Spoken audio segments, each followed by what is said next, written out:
JMS 주일 말씀. 내 마음은 내게 물어보라.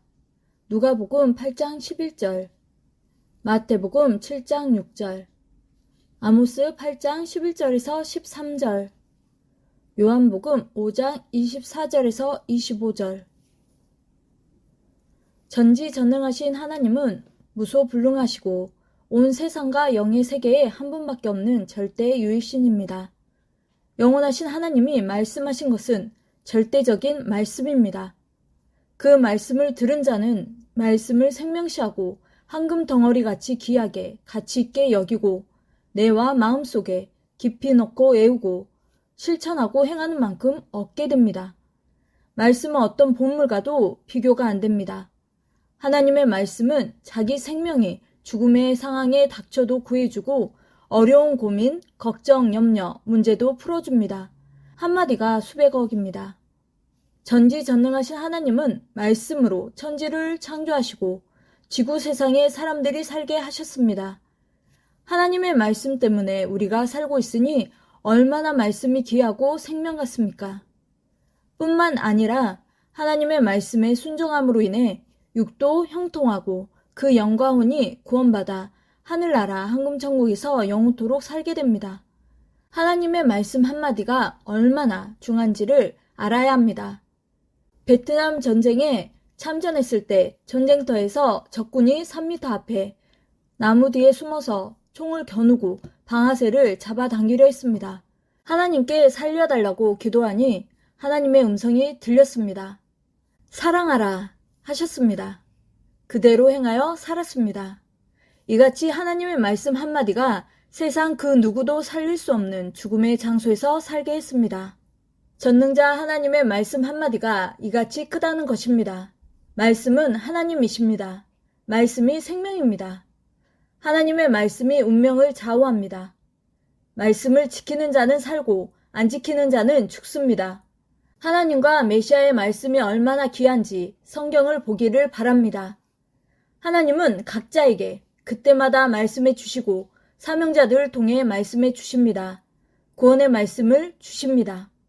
말씀을 주시지 않으면 백성이 갈 길을 잃어버리게 됩니다.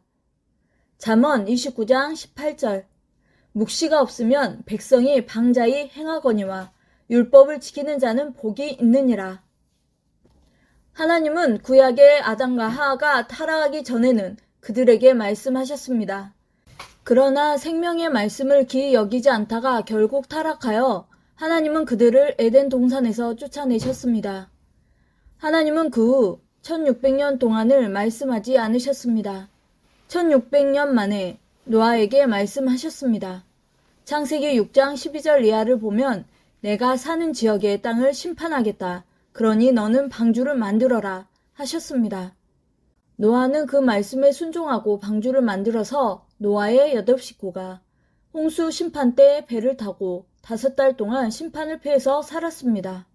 이와 같이 하나님의 말씀을 들으려면 조건을 세워야 합니다.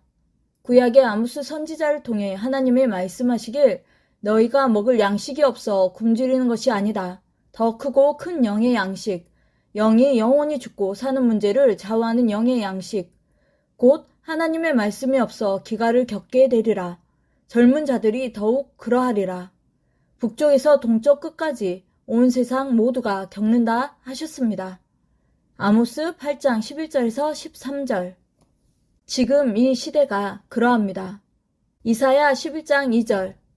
여호와의 신, 곧 지혜와 총명의 신이요 오략과 재능의 신이요 지식과 여호와를 경외하는 신이 그 위에 강림하시리니. 이같이 하나님은 보낸 메시아, 구원주를 쓰고 말씀하십니다. 새 말씀이 나오면 그 시대에서 기다리던 자가 온 것입니다. 말씀을 가지고 옵니다. 모세도 하나님의 말씀 10계명을 가지고 왔습니다.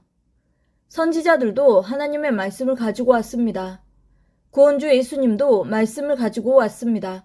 말씀 듣고 그 말씀을 믿고 말씀하는 자를 주로 믿고 행하니 구원받았습니다. 예수님은 말씀하시기를 내가 스스로 말하지 않는다. 아버지 것을 말하여 주지 않으면 너희가 구원받지 못한다 하셨습니다. 요한복음 5장 19절.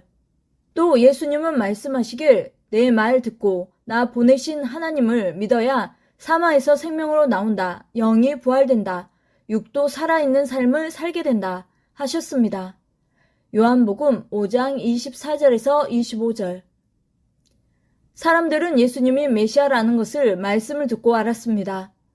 예수님의 말씀을 들은 자들은 이는 메시아다라며 깨닫고 알았습니다. 그 사람 강의를 듣든지 그 사람이 행하는 것을 보면 그가 누구인지 압니다. 열매 연 것을 보면 어떤 나무인지 압니다. 야곱이 아버지 축복을 받았다고 사탄도 형 에서도 시기 질투하고 미워하고 갖은 고통을 주며 죽이려 해서 애갓집으로 도망갔습니다.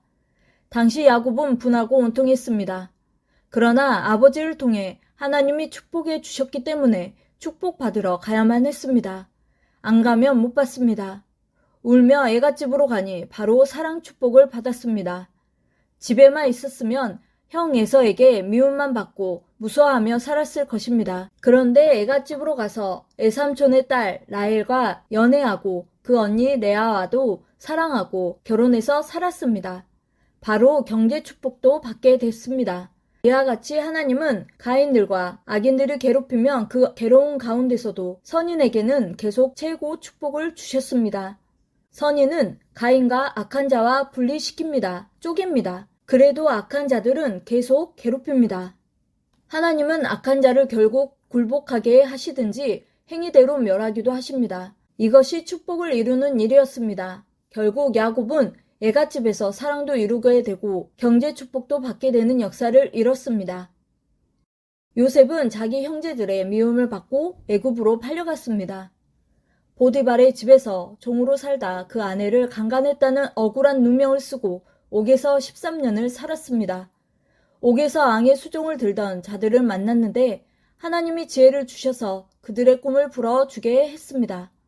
하나님은 애굽의 바로 왕에게 민족의 앞날을 보여주는 꿈을 꾸게 하시고 결국 요셉은 옥에서 나와 왕의 꿈을 풀어주고 애굽 총리가 되었습니다.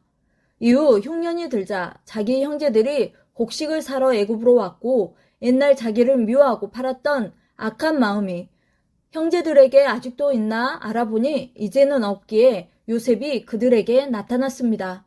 그들은 하나님이 요셉에게 계시한 꿈대로 요셉에게 절하고 굴복하고 후에 부모도 모셔왔습니다. 이같이 하나님이 요셉을 통해 뜻을 이루려 애굽으로 오게 하신 것입니다. 애굽으로 요셉과 그 형제들을 다 옮겨서 민족적으로 400년간 번창케 했습니다.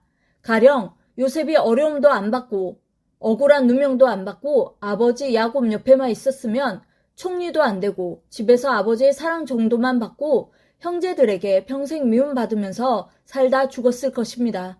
그래서 핍박과 억울함을 받아도 하나님의 뜻을 행해야 합니다.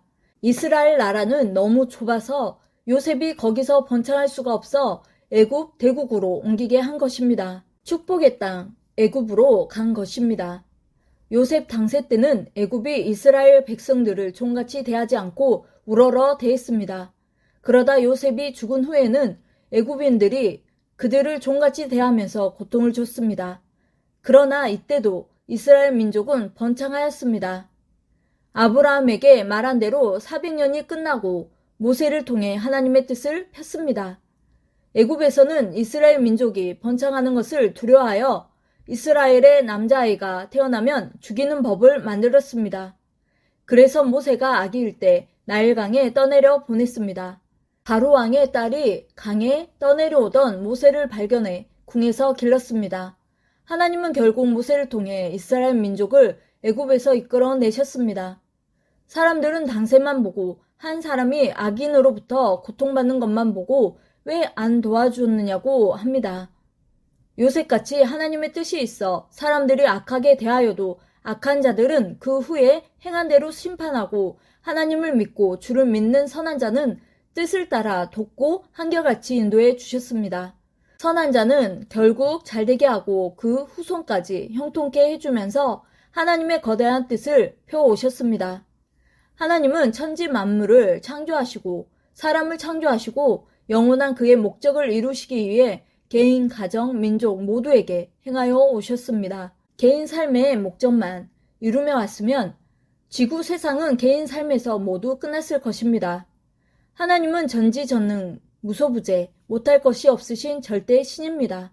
고로 사람들이 몰라서 하나님이 있으면 왜 저리하지? 라고 말하지만 자기는 당세만 살다 죽을 자입니다. 하나님은 영원한 뜻을 두고 행하십니다. 성경을 봐도 이 시대를 봐도 하나님과 주를 믿는 자라도 시대가 악하여 쫓겨다니면서 고통을 받습니다. 그래도 하나님은 해줄 것은 해주시면서 합당하게 돕고 생명도 지켜주시고 그 목적을 위해 하십니다. 이를 믿고 감사하면서 어떤 일을 당하여도 당한 곳에서 하나님 성령님 성자 예수님을 시대에 보낸 자와 모시고 섬기며 사랑하면서 충성으로 살아야 합니다. 전능하신 하나님은 그와 함께 하십니다.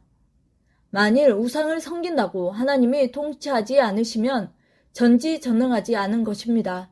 하나님은 모두 통치하십니다. 그러니 우상을 섬기는 자들을 두고 기도하라 하셨습니다.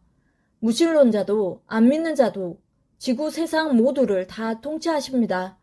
사람은 한때 살다가니 자기 마음대로 살아갑니다. 그들을 그냥 놓아두면 하나님이 지구를 창조해 주고도 아무 유익이 없으니 다 하나님의 뜻을 위해 쓰십니다. 믿으면 믿는 대로, 안 믿으면 안 믿는 대로 쓰시되 안 믿는 자는 그 후손이 하나님을 믿게 하여 결국 손자들이 못한 하나님의 뜻까지 행하게 하여서 정령코 영광을 받으십니다. 하나님은 사람의 생각보다 그 생각이 수십조 배 높은 신입니다. 유일무이한 신입니다. 성경에 나오는 다윗은 항상 어렸을 때부터 하나님을 사랑하고 살았습니다. 하나님이 너는 내 마음에 든다 하셨습니다. 하나님이 다윗과 함께 하시고 그를 도우시니 민족도 왕도 해결하지 못한 국방의 문제를 다윗을 통해 해결해 주셨습니다. 그런데도 사울 왕은 다윗을 괴롭히고 각종 방법으로 지능적으로 고통을 주고 시기에 질투하고 죽이려고 군사들을 데리고 쫓아다녔습니다. 백성들은 말하기를 다윗은 우리 민족을 위해 적들도 물리치고 엄청나게 행하였는데 왜 사울 왕은 다윗을 저렇게 미워하나? 하나님은 다윗은 내 마음에 드는 자다, 마음에 맞는 자다 하시고는 다윗에게 고통을 주는 사울 왕을 없애지 않고 왜 그냥 두냐 했습니다. 지금도 사람들은 그렇게 말들 합니다. 사람은 절대자 하나님의 행하심을 모릅니다. 인간은 무지합니다. 하나님은 다윗이 앞날에 왕이 되어 나라를 다스릴 때를 위하여 다스림도 배우고 전쟁도 배우게 했습니다. 사울을 통해 극적으로 연단하게 하는 다윗의 훈련 기간, 경험 기간이며 표적을 보여주는 기간이었습니다. 하나님이 함께 하심을 절실하게 깨닫게 하셨습니다. 그래야 다윗이 왕이 되었을 때 전쟁이 나면 이웃 나라와 싸워 다스리기 때문입니다. 지도자도 왕도 안 배우고 하면 실패하기 때문입니다. 이후 다윗이 왕이 되었을 때 군대들을 만들어 따르게 하고 그들과 함께 나라에 쳐들어오는 자들을 물리쳤습니다. 우리도 그러합니다. 안 배우고 하면 실패합니다. 성경뿐 아니라 우주, 만물, 해와 달과 별의 이치를 배웠습니다. 배우면서 정말 사람은 모르고 살다 죽는구나. 세상도 모르고 영의 세상도 모르고 살다 죽는구나 하며 인간의 무지를 깨달았습니다. 예수님은 영으로 다시 오시사 새 역사의 말씀을 해주셨습니다. 사람은 모르면 역사 당세에도 모르고 죽고 한 시대가 다 가도록 모르고 후손들까지 모릅니다. 아는 자만 알고 구원받고 죽습니다. 하나님은 안 도와준 것이 아닙니다. 합당하게 하나님의 뜻을 두고 개인도 가정도 민족도 세계도 최고로 도우십니다. 그때마다 따르는 수천억의 천사들과 땅에 믿는 자들과 합당한 자들을 쓰면서 도우십니다. 도울 마음이 없으면 돕지 않으니 간구하고 기도하여 내 마음 감동되게 물어보고 내 마음이 돕도록 하여라. 이사야 59장 1절. 여호와의 손이 짧아 구원치 못하심도 아니오 귀가 둔하여 듣지 못하심도 아니라. 안 믿으면 안 믿는 대로 그를 대하고 행한 대로 대하십니다. 믿고 행해야 합니다. 하나님을 모르고 믿기를 싫어하니 상실된 대로 버려두십니다. 사람도 자기를 안 믿으면 안 믿는 대로 버려둡니다. 사람도 하나님도 대하는 대로 대합니다. 선하게 대하는데 상대가 악하게 대하면 떠나버립니다. 악하게 대하는데 선하게 대할 수가 없습니다. 대하는 대로 반응을 보이게 됩니다. 하나님은 사랑의 존재자이십니다. 구원의 존재자이십니다. 도우시는 존재자이십니다. 전지전능하시니 심판도 하십니다. 만일 전지전능하지 않으면 심판을 못합니다. 그들이 하나님을 공격하기 때문입니다. 자신이 창조한 세상의 주인이시라 다 통치하시면서 마음대로 하십니다. 오직 천지 만물, 인간을 창조한 자의 마음대로 하십니다. 그 목적을 알고 행해줄 때 어느 시대든지 그를 최고로 사랑하며 도우십니다. 결국 하나님은 천지를 창조한 목적이 인간을 사랑의 대상으로 만들어 살기 위함입니다. 그러므로 하나님 성령 성자 예수님이 원하시는 사랑의 대상, 사랑의 신부가 되어 살 때 가장 최고의 삶을 사는 것입니다. 이 시대 하나님이 보낸 자를 통해 예수님과 뜻을 이루는 자들이 종교 역사 6,000년 이후 육도 영도 최고로 축복받은 자들입니다. 하나님도 성령도 누구이신지 어떻게 생겼는지 연구하고 예수님도 연구하고 알고 대해야 됩니다. 모르는 자는 모르는 대로 대할 수밖에 없습니다. 아는 것과 모르는 것이 그렇게도 차이가 큽니다. 행치 않고 가르쳐 달라고 하면 가르쳐 주지를 않으십니다. 이론은 아는 지식에 불과합니다. 행치 않으면 가르쳐 줘도 이해를 못하기 때문입니다. 전도하는 것도 행할수록 그 사람을 겪게 하시면서 가르쳐 주십니다. 하나님도 성령님도 주도 사람이 행하는 대로 대해 주시고 돕고 함께 해 주십니다. 전능자 하나님의 뜻대로 하지 않으면 사망권의 사람이 생명권의 사람으로 만들어지지 않습니다. 육도 만들어져야 하지만 영과 혼도 만들어져야 합니다. 영과 혼은 육신이 행하는 대로 만들어집니다. 하나님이 원하시는 대로 마음도 생각도 모양과 형상이 만들어지면 최고로 귀한 자가 됩니다. 하나님의 역사는 계속 차원 높여서 펴나가는 것이 순리입니다. 역사는 새 역사로 이어져 육계에서도 따라오고 영계에서도 따라옵니다. 더 좋은 구원을 얻기 위해서입니다. 종의 역사에서 아들 역사로, 아들 역사에서 신부의 역사로 차원 높여 역사를 펴십니다. 의인은 육이 죽어도 영이 천국으로 갑니다. 악인들은 끝까지 회개 안 하면 지옥으로 갑니다. 기한도 없이 지옥 고통을 받고 살아야 됩니다. 의인들은 악인들로 인해 오히려 연단하고 배우게 됩니다. 모두 연단하고 훈련해서 하나님의 뜻을 이루고 있습니다. 고로 하나님은 의인들이 악인들에게 고통받을 때 왜 안 돕느냐고 하지 말아야 합니다. 하나님은 도울 것을 모두 도왔습니다. 아멘.